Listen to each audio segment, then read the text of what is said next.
So one simple way to see the CV in action is to just patch the monotribe into itself. We've got one CV output, which is the pitch from VCO1. That is the CV output here on the back that I've added.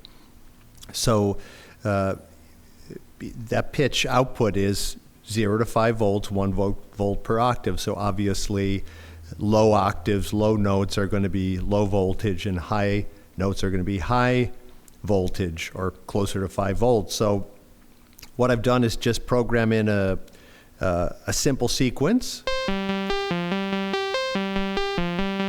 that alternates between high notes and low notes so that I can see the effect of that CV output. So for example, if I take that CV output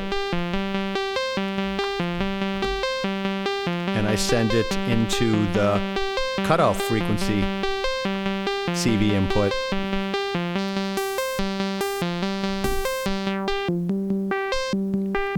now you can hear that the high notes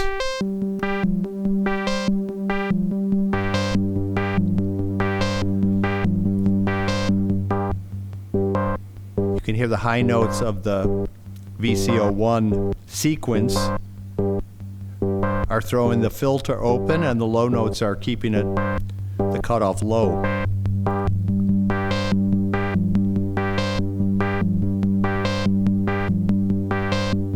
Now we could do something else with that. Instead, we could use that pitch CV to control the amplifier, so that the high pitches of the sequence were causing more volume and the low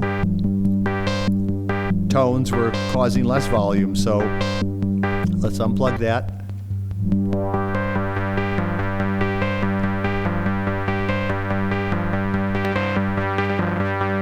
And we'll take that into external 1 input.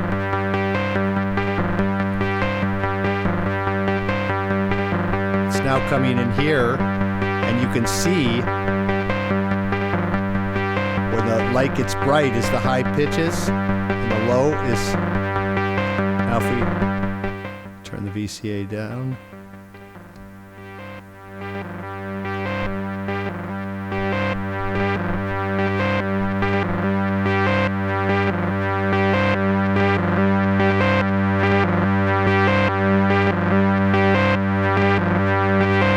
it's now controlling the VCA.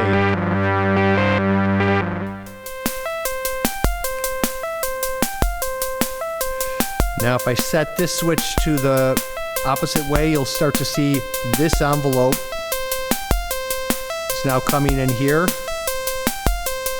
Do the same thing down here. You'll see this envelope here now. Now I can select it.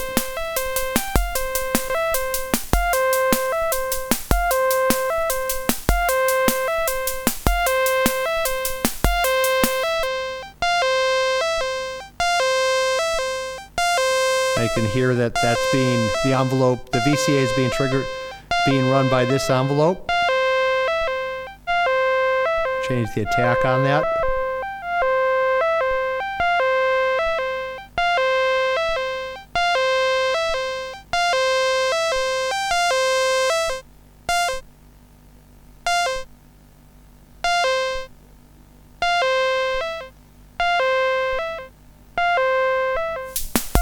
You hear the rhythm track's unaffected, but if I turn up the attenuator here,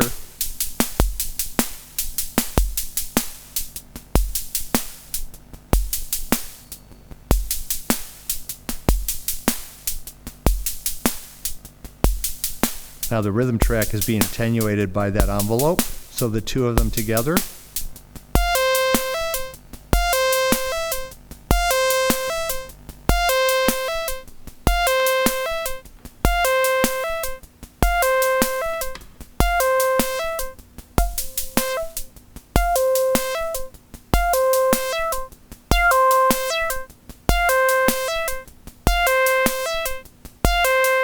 Now the cutoff frequency is being controlled by this second envelope.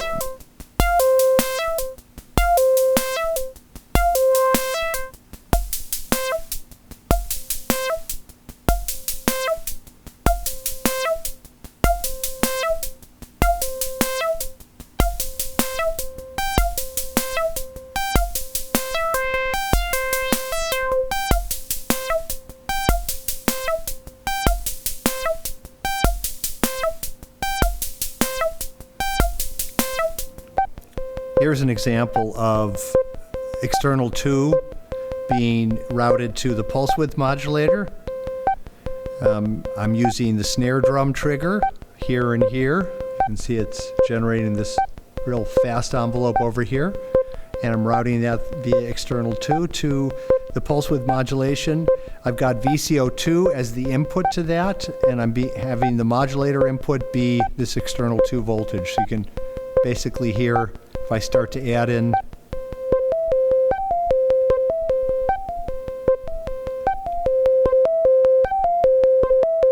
that's VCO2 being added here. This is pulse width modulator.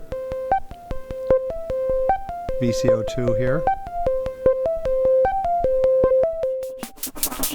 Now I've got the voice frequency modulating the LFO, VCO2 LFO, and I'm using VCO2 triangle wave to attenuate the rhythm track. It's just the rhythm track right now.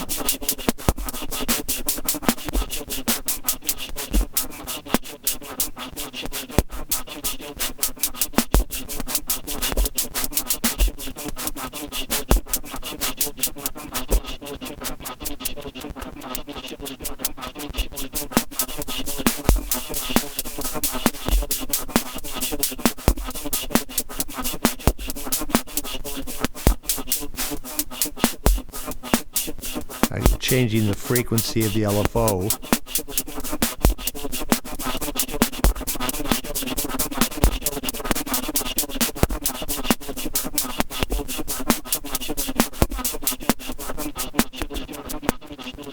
The depth of the attenuation.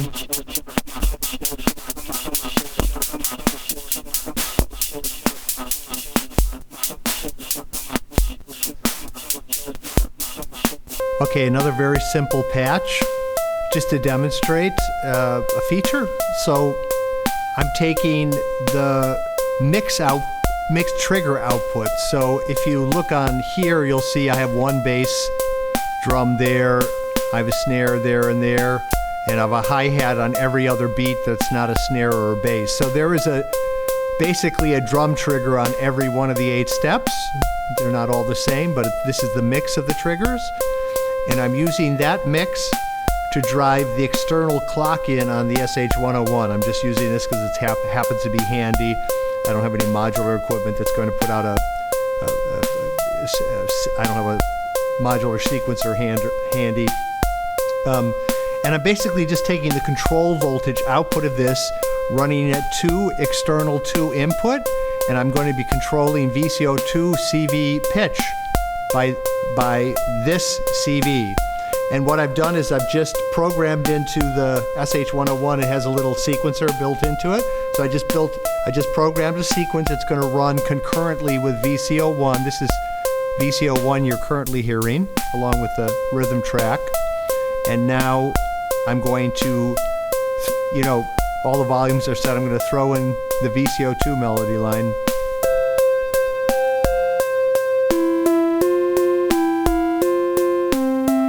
Now throw in the pulse mod.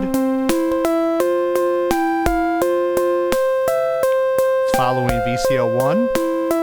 And the sub-os, I'm going to follow VCO2.